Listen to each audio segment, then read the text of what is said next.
नमस्कार, स्वागत है आपका इंडिया न्यूज यूपी3 में। आपके साथ मैं हूं फिरदौस। आई नजर डालते हैं आज की गतिविधियों पर। शहर के तिब्बिया कॉलेज की छात्राओं ने हिजाब का समर्थन करते हुए कहा कि हमारा ये संवैधानिक अधिकार है और हम इस हिजाब के साथ अपनी शिक्षा ग्रहण करेंगे। कर्नाटक में हिजाब को लेकर चल रहे एक बवाल के बीच बुरहानपुर के तिब्बिया कॉलेज की छात्राओं ने हिजाब का समर्थन कर इसे अपना मौलिक अधिकार बताया। छात्रा हानिया शेख ने कहा कि एक तरफ प्रधानमंत्री बेटी बचाओ बेटी पढ़ाओ का नारा दे रहे हैं, वहीं दूसरी तरफ हिजाब का मुद्दा बनाकर मुस्लिम छात्राओं को पढ़ाई से दूर करने का प्रयास किया जा रहा है। बुधवार को शहर के तिब्बिया कॉलेज में छात्राओं ने कॉलेज में हिजाब पहनकर हिजाब से हमें प्यार है, एजुकेशन हमारा अधिकार है का नारा लगाकर हिजाब का समर्थन किया। इस दौरान स्कूली छात्राएं बड़ी संख्या में मौजूद रहीं। देखिए, सबसे पहले तो मैं ये बोलूँगी कि हिजाब इस्लामिक आप उसे टैग नहीं कर सकते। क्यों टैग नहीं कर सकते? क्योंकि मुझे सबसे पहले तो ये बताइए कि कौन सा ऐसा धर्म है जो इजाज़त देता है अपनी माँ, बहनें, बीवियों को खुला रखने की। हर कोई चाहता है कि अपनी बीवियों को, बहनों को, बेटियों को वो ढाक कर ही बाहर निकाले। ठीक है, एक चीज़ हमने जो बचपन से देखते आए हैं, हमें किसी दूसरे धर्म के बारे में इतनी ज़्यादा जानकारी तो नहीं है, लेकिन हाँ, बचपन से हम जब टीवी पे सीरियल्स देखते आए हैं, महाभारत देखे हम लोगों ने, रामायण देखे। महाभारत में अक्सर एक क्लिप सबको बहुत मशहूर है कि जहाँ पर द्रौपदी का चीरहरण हो रहा था, वहाँ पर उसको एक ब्लेसिंग दी गई थी कि जितनी उसका जो वस्त्र हरण हो रहा था वो वस्त्र हरण ना हो और उसको कवर करते जाए। वो कवर जो उसको किया जा रहा था, वो किस लिए कवर किया जा रहा था कि वो औरत है, उसकी इज्जत ढाकी जाए, उसकी इज्जत सरेआम ना आए। तो ये जो चीज़ है कि अपनी इज्जत ढाक के रखना, अपनी इज्जत बचा के रखना, और उसमें भी फीमेल्स की जो इज्जत है, फीमेल्स की इज्जत ढाकना, तो ये तो हमने हर धर्म में देखे हुए हैं। ये सिर्फ इस्लाम में नहीं हमको दिखा गया है, ये तो हमने बचपन से देखे और सीखे। और अगर ये हमको कोई लिखा हुआ बता दे कि किसी औरत को ढाकना जुर्म है, गुनाह है, ये किसी यूनिफॉर्म का हिस्सा नहीं है, ये तो हम कहीं भी नहीं लिखा हुआ पाएंगे। यहाँ तक कि कॉन्स्टिट्यूशन में भी आज 70 साल से कॉन्स्टिट्यूशन आ गया है, उसमें भी कहीं ये चीज़ के बारे में जिक्र नहीं किया गया है। एकदम से ये चीज़ को पॉपअप करना, उसको हाइप करना, इंटेंशन सब समझ में आ रहे हैं, सिर्फ इसलिए कि मुस्लिम्स का हिजाब अकेले का नहीं है। एज़ फार एज़ मेरा ओपिनियन है, हर धर्म का ये हिजाब होता है। हर धर्म की औरत की इज्जत होती है, और इज्जत जब भी होती है जब वो खुद अपने आप की इज्जत करे। मेरा यही राय है कि जब हम लोग, इंडिया एक डेमोक्रेटिक कंट्री, आप लोग मतलब सब जानते हैं कि इंडिया एक डेमोक्रेटिक कंट्री है, तो यहाँ पे सबको अपना राइट है कि उनको जैसे रहना है वो रह सकते हैं। तो एक हिजाब जो कि सिर्फ एक कपड़ा है, तो उसको लेके सब लोग इतना ज़्यादा क्यों वो हो रहे हैं। तो यही मैं कहना चाहती हूँ कि जब प्रधानमंत्री ने बेटी बचाओ बेटी पढ़ाओ ये अच्छे से बताया है, तो उसके बाद कल वो जो लड़की उसने सबसे अकेले लड़ ली, तो प्राइम मिनिस्टर उस पर क्यों नहीं कुछ बोले? जब वो इतना ज़्यादा बेटियों को पढ़ाने के लिए इतना ज़्यादा उन्होंने सारी स्कीम्स रखी हैं, पॉलिसीज़ लाई हैं, सब कुछ लाई है, तो कल वो लड़की अकेली थी, तब उसके साथ कोई क्यों नहीं था? सिर्फ इसलिए कि उसने हिजाब पहनी थी, सिर्फ इसलिए कि वो मुस्लिम थी।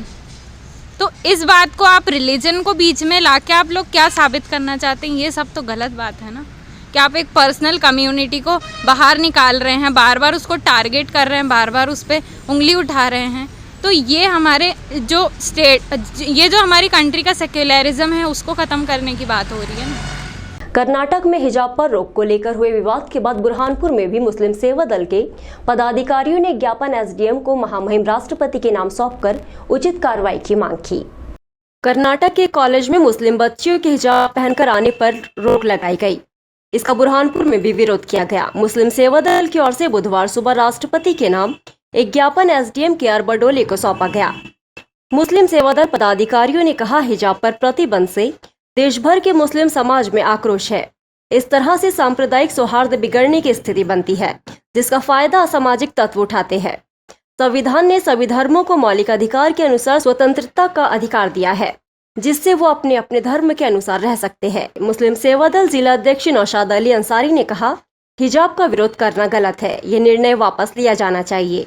ताकि असामाजिक तत्व इसका लाभ नहीं उठा पाए और देश में एकता भाईचारा कायम रहे। इस दौरान काफी संख्या में सेवादल पदाधिकारी सदस्य मौजूद थे। देखिए, आज ज्ञापन देने का उद्देश्य ये है कि जो कर्नाटक में जो हिजाब विरोधी जो घटना हुई है वो काफ़ी निंदनीय घटना है और कभी हमारे देश का हिंदू मुस्लिम ये नहीं चाहेगा कि हमारे आपसी में भाईचारा या किसी भी तरीके का कोई असामाजिक तत्व जो है वो, ये असामाजिक तत्व के द्वारा जो घटना हो रही है ये काफ़ी निंदनीय घटना है और ये संविधान और किसी समाज को जो है क्षति पहुंचाने वाली एक निंदनीय घटना है। ये नहीं होना चाहिए। किसे ज्ञापन दे रहे हो, क्या मांग है आपको? मांग यही है कि हम जो है आज पत्र के माध्यम से और तमाम पत्रकार बंधुओं के माध्यम से माननीय प्रधानमंत्री महोदय जी से ये अपील करते हैं कि जो संविधान ने मौलिक कर्तव्य दी है, धर्म की आज़ादी, जिसमें एक दर्शाया ये गया है कि सभी समाज सभी वर्ग संविधान के अनुसार अपने अपने धर्म के हिसाब से वस्त्र धारण कर सकते हैं। तो प्रधानमंत्री नरेंद्र मोदी जी से यही है अपील है कि ऐसे तत्वों को, ऐसी जो है घटनाओं के ऊपर पूर्ण रूप से प्रतिबंध लगाया जाए जिससे हमारे देश में अशांति फैलती हो। कांग्रेस का घर घर चलो अभियान का दूसरा चरण लालबाग स्थित गांधी कॉलोनी से शुरू हुआ, जिसमें कांग्रेसियों ने कई युवा और बुजुर्गों को कांग्रेस का सदस्य बनाया। कांग्रेस द्वारा घर चलो अभियान चलाया जा रहा है, जिसके तहत आमजन से संपर्क कर नए सदस्य भी बनाए जा रहे हैं। इसके तहत बुधवार को उपनगर लालबाग की गांधी कॉलोनी में शिविर लगा। नए सदस्य बनाकर उनके नाम पते रजिस्टर में नोट किए गए। 28 फरवरी तक चलने वाले इस अभियान के तहत 10,000 से अधिक सदस्यों को जोड़ने का लक्ष्य रखा गया है। कॉलोनी में आयोजित अभियान के दौरान नगर कांग्रेस कमेटी और ग्रामीण अध्यक्ष पद के अधिकांश दावेदार नदारद रहे। कुछ कांग्रेसियों की संख्या भी खासी कम रही। इसे लेकर कांग्रेस नेता रिंकू टाक ने कहा कि सभी को सूचना दी गई थी, अपनी सुविधा के अनुसार यहाँ नेता आ रहे हैं। उन्होंने बताया 28 फरवरी तक 10,000 नए सदस्य जोड़ने का लक्ष्य है, लेकिन लक्ष्य अधिक सदस्य जोड़ने के लिए सदस्यता अभियान आगे भी लगातार जारी रहेगा। घर चलो अभियान जो प्रदेशव्यापी अभियान है, उसी के अंतर्गत आज हम लोग यहाँ पर इकट्ठे हुए लालबाग गांधी कॉलोनी में और यहाँ घर चलो घर अभियान की शुरुआत के साथ ही कांग्रेस का सदस्यता अभियान की भी हमने शुरुआत की है। कितने टारगेट है कांग्रेस का, कोई लक्ष्य है कि कितने कार्यकर्ता? कांग्रेस का अभी इस पहले चरण के अंदर ही हम लगभग 10,000 कार्यकर्ता कांग्रेस के साथ जुड़ने का हमारा लक्ष्य है कि 10,000 कार्यकर्ता हम जोड़ के कांग्रेस का काम आगे और बढ़ाएं। कब तक चलेगा ये अभियान? पहला चरण ये 28 फरवरी तक के है। इसके बाद और निरंतर जैसे जैसे कंटिन्यू चलता रहेगा। सदस्यता अभियान तो हमारा रेगुलर चलेगा। इसमें तो दूसरी पार्टी के भी आए कि आपको इसमें सदस्य बने? हाँ, इसमें काफ़ी लोग भाजपा के जो है वो कांग्रेस में आज शामिल हुए यहाँ पर और युवा साथी जो हमारे भाजपा में चले गए थे वो वापस आज अपनी घर वापसी कर रही है। काफ़ी कांग्रेसी नेता नहीं दिखाई दे रहे, क्या कारण है? हम लोगों ने सबको सूचना दे दी थी अपने अपने हिसाब से। अब वो कोई किसी कारण से नहीं आ पाए, वो उनकी व्यस्तता या किसी का कहीं तो आज शादी ब्याह और सब चीज़ें भी है, तो हो सकता है सब अपने अपने कामों में व्यस्त हो, इस वजह से। कोतवाली थाना क्षेत्र अंतर्गत ठगी के शिकार व्यापारियों ने जलगांव महाराष्ट्र के 2 ठगों को पकड़कर दुकान में बंद कर दिया। इसके बाद पुलिस ने दोनों ठगों को कोतवाली थाने पहुंचाया। व्यापारियों ने उचित कार्रवाई की मांग की है। नगर के हार्डवेयर व्यापारियों को ठगी का शिकार बनाने वाले 2 ठगों को व्यापारियों ने अंडा बाजार स्थित एक दुकान में बंद कर दिया। करीब 15 मिनट बाद पुलिस के आने पर सुपुर्द किया। जलगांव जामोद के रहने वाले ठग अब तक करीब दर्जनों व्यापारियों को चूना लगा चुके हैं। ठग व्यापारियों से सामान ले जाकर उन्हें चेक देते थे, जो बैंक से सिग्नेचर गलत होने पर बाउंस हो जाता था। इस तरह की ठगी की जानकारी अखबारों के माध्यम से लगने पर शक होने पर 2 ठगों को व्यापारियों ने माल देने के लिए बुलाया और पुलिस के हवाले कर दिया। अंडा बाजार स्थित चंदन ट्रेडर्स के शब्बीर शाहिद पिता हातिम अली ने थाने में शिकायत की। 19 जनवरी 2022 को 25 नग दरवाजे सहित अन्य 78,000 रुपये की सामग्री खरीदी। इसके एवज में ICICI बैंक खामगांव महाराष्ट्र का चेक दिया। जब चेक बैंक ऑफ महाराष्ट्र में लगाया तो वो बाउंस हो गया। ऐसा वो अन्य व्यापारियों के साथ भी कर चुका था। क्या मामला है?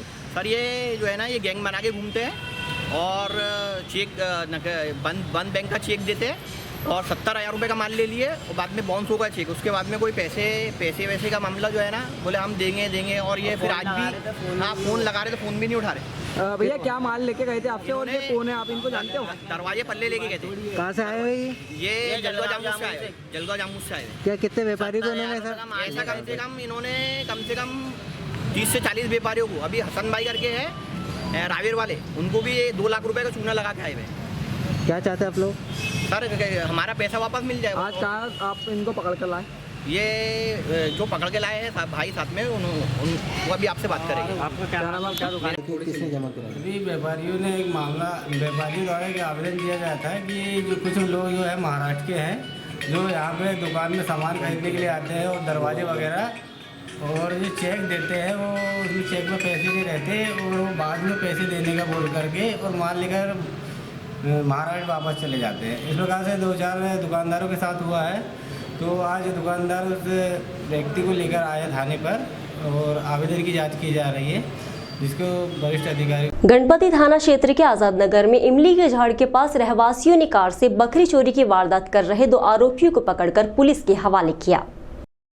गणपति थाना क्षेत्र अंतर्गत आजाद नगर में इमली के झाड़ के पास रहवासियों ने एक कार में बकरी चोरी की वारदात कर रहे 2 आरोपियों को पकड़ के पुलिस के हवाले किया। दरअसल क्षेत्र में बकरी चोरी की वारदातें बढ़ रही थीं, जिसके चलते लोग सतर्क होने लग गए थे। इसी बीच 4 पहिया वाहन के जरिए चोरी किए जाने की सूचनाएं भी मिल रही थी। वहीं इस मामले में आजाद नगर क्षेत्र में कार से चोरी कर बकरियों को ले जा रहे 2 लोगों को रहवासियों ने तत्काल पकड़ के पुलिस के हवाले किया। गणपति थाना प्रभारी राजेश दुबे ने बताया कि आजाद नगर की जागरूक जनता ने 2 लोगों को कार के साथ पकड़ा है। आरोपी कार के माध्यम से बकरी चोरी की वारदात कर रहे थे। कार से 3 बकरियों को जब्त किया गया है। दोनों आरोपियों के खिलाफ बकरी चोरी का प्रकरण दर्ज किया जाएगा। इमली के झाड़ के पास गाड़ी लेके खड़ा था, तो मैं ऑटो लेके जा रहा था। मेरे बच्चे ने आवाज़ दिया कि अब्बा ये बकरी चुरा रहे। तो मैं बोला नहीं, तो क्या हाँ बकरी चुरा रहे, मैंने खुद देखा। वो टांग पकड़ के खींच रहा था, उसके कुत्ते में उन्होंने छोड़ दिया बकरी। मेरे को आवाज़ दिया तो छोकरे नहीं, वहाँ जाके गाड़ी रोका तो क्या नहीं, हम ऐसे खड़े थे बहानेबाजी करा, गाड़ी लेके भाग नहीं करा। मैं गाड़ी में लटका तो क्या मैं घबरा के गाड़ी लेके भाग रहा हूँ। उसके अंदर देखे उसको मारे तो बकरियाँ डिक्की में 3 पीछे पकड़ी गई। नगर से इमली चौक के पास स्विफ्ट डिजायर कार से 2 आरोपी गण आए। उन्होंने बकरी चोरी की और बकरियों को भर के अपनी गाड़ी में भरा। जागरूक जनता द्वारा उसको पकड़ा गया और जब उन्होंने वहाँ से खबर की तो पुलिस गई। पुलिस और आम जनता के सहयोग से 2 बकरी चोर और उनके कब्जे से 3 बकरी महाराष्ट्र पासिंग गाड़ी स्विफ्ट डिजायर MH04W 7511 से बरामद की गई है। इस संबंध में विधिवत कार्रवाई की जा रही है। सौसर विधानसभा के संजय नगर में सुजाता महिला मंडल ने रमाबाई अंबेडकर का जन्म दिवस महोत्सव के रूप में मनाया। इस दौरान प्रबोधन, सांस्कृतिक कार्यक्रम, ऑर्केस्ट्रा और भोजन आदि के आयोजन संपन्न हुए। आयोजन के दौरान महिला मंडल की ओर से तथागत भगवान गौतम बुद्ध, डॉक्टर बाबा साहेब अम्बेडकर और रमाबाई की प्रतिमा के सम्मुख दीप प्रज्वलित कर अभिवादन किया गया। इस दौरान भारतीय बौद्ध महासभा प्रदेश उपाध्यक्ष चंद्रभान बागड़े, अशोक भगत, अरुण सहारे, सुजाता महिला मंडल अध्यक्ष चंद्र प्रभा, अर्चना सोम कुंवर सहित सैकड़ों लोग उपस्थित रहे।